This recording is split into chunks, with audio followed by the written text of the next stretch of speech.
Hey everybody, it's Costa from Wish Upon A Quilt. I am so happy to be with you again today. Today is a beautiful Sunday, I hope for you. We're inside again, but today I promised Frank, I told Frank that I had my own design face mask. And I know that I've done a face mask with you, a children's one, using the Kimberbell pattern, but that is a little bit involved, and I think today I can make this so much faster for you. Because what happened is Catherine asked me, my sister, to make a bunch of face masks for some family members out of town and some of her friends, and I realized I've got to come up with a fast one because I'm doing so many other things for the shop and trying to do other things for Janome that I just don't have a lot of time. So today I'm going to show you the quickest way to make one. I know I'm one of 6 trillion face masks, but right now I believe that face masks are going to be in our life for a while. It looks like we're going to have to go to the grocery store, we're going to wear them. So I'm trying to give you some options, and I think people who have already got face masks from you are going to need other ones, or people who don't have or aren't workers or aren't health people are going to need face masks just to get into stores or get places. So here it is. We're going to use the embroidery machine, and it's going to be very quick. It's my own design. Now let me show you something. The first thing I'm going to do is I'm going to pleat my fabric before I lay it into my hoop. So I'm going to do this quickly. I have a half fold here. I'm going to fold it in half, make my line. And this is the quickest way to make pleats. I'm using my left hand here so that I'm not in the way. And then I'm going to take this. I've got 2 pieces of batik. Now what I did was I used a layer cake. It was the fastest, quickest way. If you know, I have a real addiction to layer cakes. So I had a layer cake of batik because I had read that the weave of batik is one of the most tight weave, and because of the dye on it. So all I do is I make that halfway mark inside, and then I knead it just like we normally do. And then I'm going to fold it like this. Now I'm going to show you how quick these pleats will get made. All right, I'm going to do that. And then I'm going to turn it over. Now you see 1, 2, 3 lines. I'm going to just do this, make one, just pinch it with my finger, pinch it down, pinch this. Look how cool that is, friends. Ow, baby! I'm stepping on my wire here.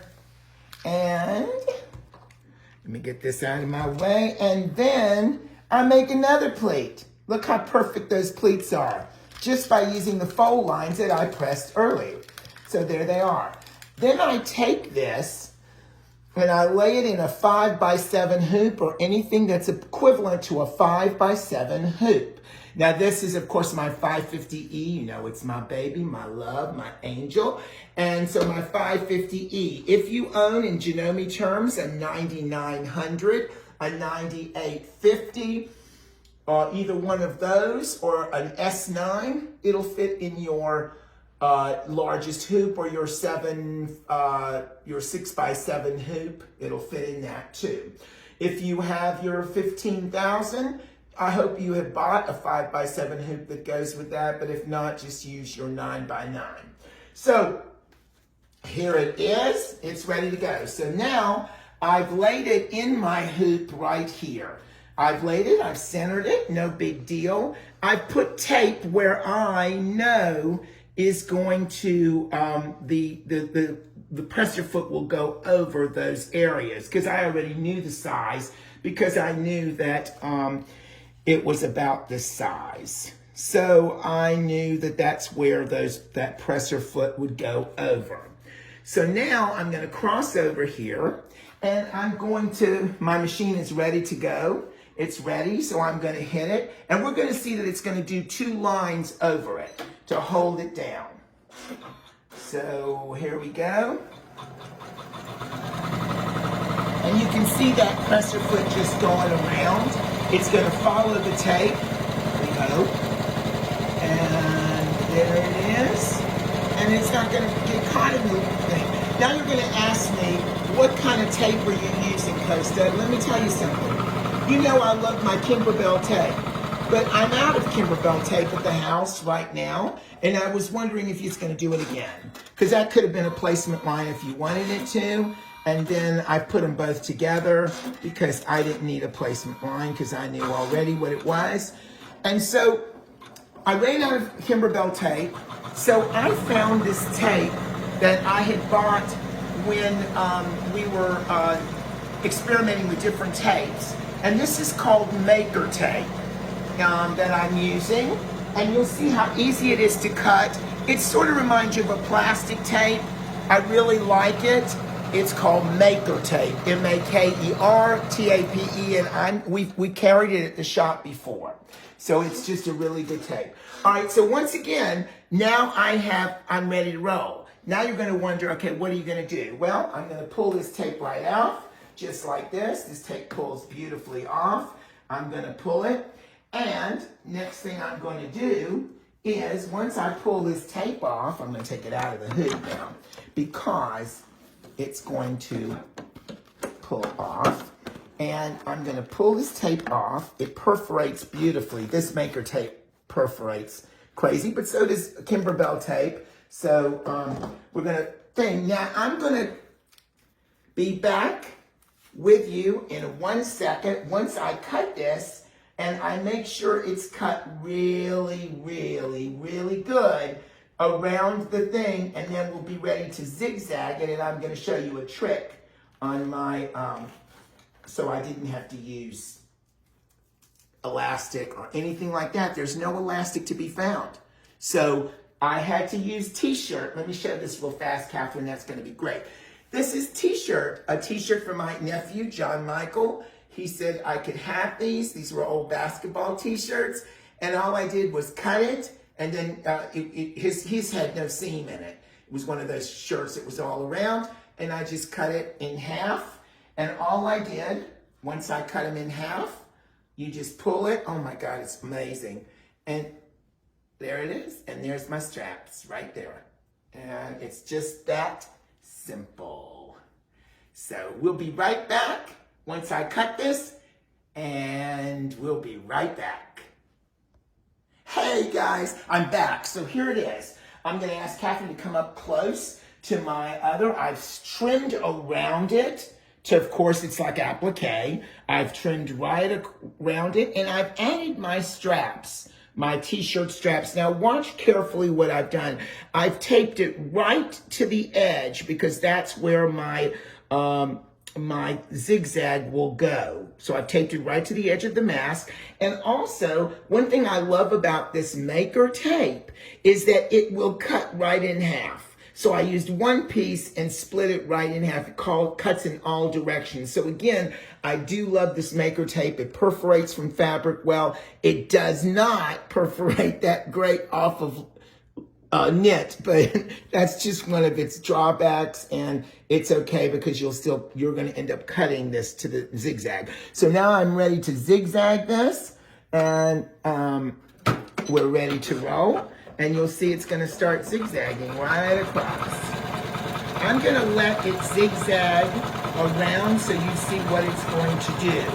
Now, as you notice it, I've cut right on the edge, just like I wanted to. Watch what happens when it comes around. I worked it that way. So it'll come right to the edge of your, and please keep your speed a little down. Don't go 1,000,000 miles a minute on your speed, so you have a little control of your machine. So once again, I'm going right on, as you can see. Now, when this is going to be done, I'm not going to cut away really quick because I'm going to show you how I cut my straps. Look how it's following. It follows that tape beautifully. Right through there, and there's your zigzag right there. So if you put all this together, it won't take long because I'm doing this in steps for you now. So the next thing I'll do is I'm going to rip this. I won't even have to rip it too much, because here's what's going to happen. If it doesn't, it's perforating the grate tonight. So what I'm going to do is I'm going to take this and I'm going to cut all the way right to that zigzag. Very important to cut right to the zigzag. You got it?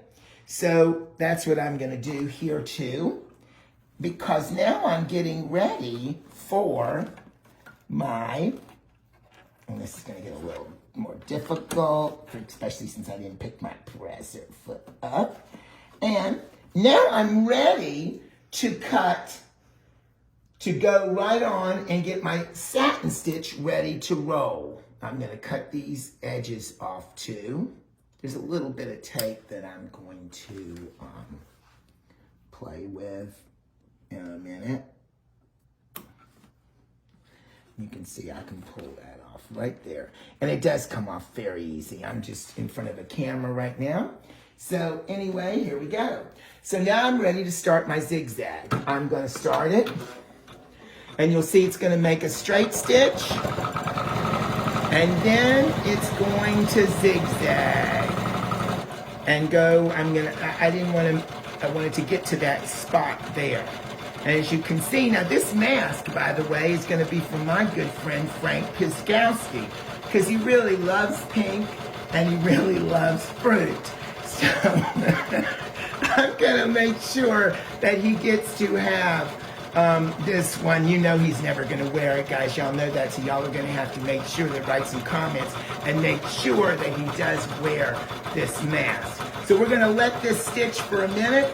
I'll be right back with you one more time, and we'll be right back.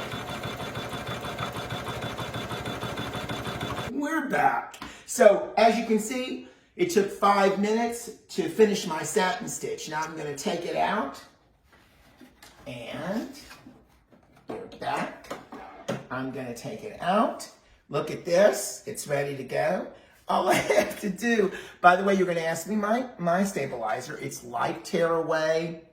Doesn't matter if you use medium tearaway, whatever. And you can see it's going to actually just perforate right out. There it is. Now, what happens is on the inside, just pull that baby right out. And there it is. Ready to go. And I have a little piece of tape still stuck. And there it is. I'm going to put it on, my little pink mask. I'm going to keep this baby to myself. Frank Piskowski doesn't need it.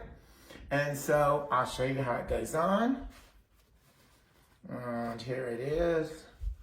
And we'll just put it on. I tie mine so these two straps go around my ears. And here they go. I'm just going to tie it one time over. I didn't do that very good because I didn't catch it, but there they are. And it's ready to roll.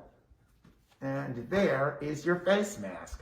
It takes 9 minutes. 9 minutes to get it done. 9 minutes to stitch it out. Exactly 9 minutes. As you can see right here, I'm all ready. I've got my next two all done, and I've got one in the next hoop ready to go. So I'm going to be just mass producing these when I need to. So there they are. I've got all my 10-inch layer cake of batik already folded in half, and I just put them together and do my pleats. So those are ready to go. Also, one thing I forgot to tell you, I used my rotary cutter to do these strips. So I was doing t-shirt strips. I was using my rotary cutter. You can use your stripology ruler, whatever. I just did 1-inch strips, and they do beautifully. You can see the strip as it goes. It's great. And so now there's 2 of them, and I cut them, and I've got 2 strips per, because I folded the, I did the t-shirt so it was together, so I could have 2 strips per thing. So it's like a round circle, like a big round rubber band, and I cut them in half. So once again, thank you for joining me this Sunday afternoon, and I want to tell you all, have a great, great Sunday. Stay connected, stay safe, make something beautiful today for someone you love, for yourself, and remember, when we make things with our hands, it's a part of our heart. So come on and join us next time. I'll be back on Tuesday to show you a new machine that you may not know about called the 9850. Check you later.